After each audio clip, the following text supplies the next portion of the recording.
Chittagong ambulance মালিক সমবায় সমিতি ৫ দফা দাবি নিয়ে মোহাম্মদ ইউসুফ সভাপতি ও সাধারণ সম্পাদক কামারুল্লাহ চৌধুরীর নেতৃত্বে ১ থেকে ১৫০ অ্যাম্বুলেন্স নিয়ে চকবাজার মেডিকেল থেকে শুরু করে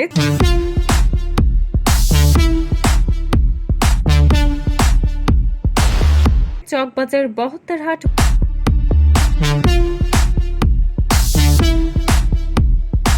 Muradpur ২ number gate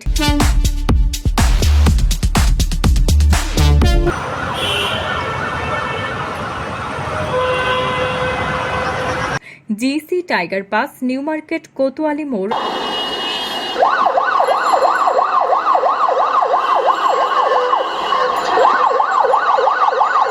Andarkilla press club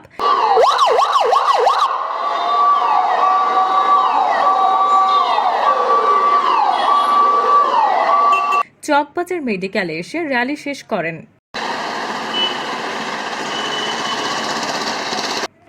এই সময় আরো বলেন সাধারণ সম্পাদক আমানুল্লাহ চৌধুরী ৫ দফা দাবি উল্লেখ করেন। আমাদের এই দাবিটা ৫ দফা দাবি আজকে থেকে না, আমরা দীর্ঘদিন থেকে।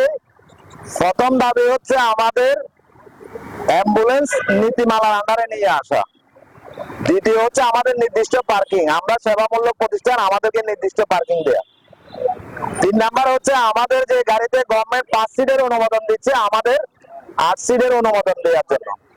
৪ নাম্বার হচ্ছে আমাদের যে গভর্নমেন্ট ট্যাক্স নিচ্ছে, করোনা গাড়িটা আমাদের কাছ থেকে গভর্নমেন্ট ট্যাক্স নেয় ১৯, ২০, ২১।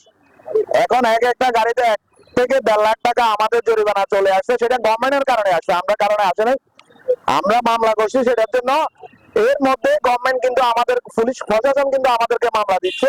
এই জন্য আমাদের আরেকটা দাবি, আমাদের ট্যাক্স মকুব করতে হবে।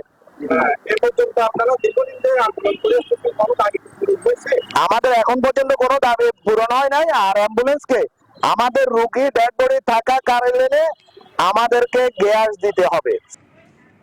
এই সময় সভাপতি মোহাম্মদ ইউসুফ বলেন, নতুন কমিটি হয়েছে, এক মাস আছে নতুন কমিটি নির্বাচিত হয়েছে, নির্বাচন ১ মাস।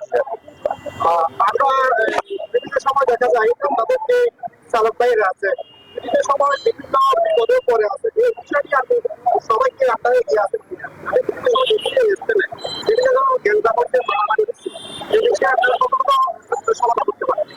আমরা সবসময় সমাধান করার চেষ্টা করি। কেউ বিপদে পড়লে, কেউ মারামারি করলে আমরা সবাই একসাথে গিয়ে ওটা সমাধান করার চেষ্টা করি।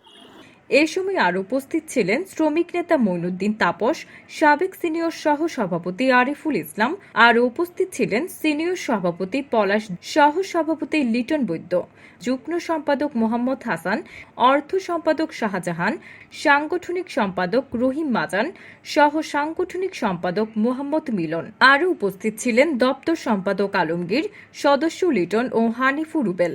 এই সময় সবাই বলেন ৫ দফা দাবি আদায় না হলে কঠোর আন্দোলনে যাবেন তারা।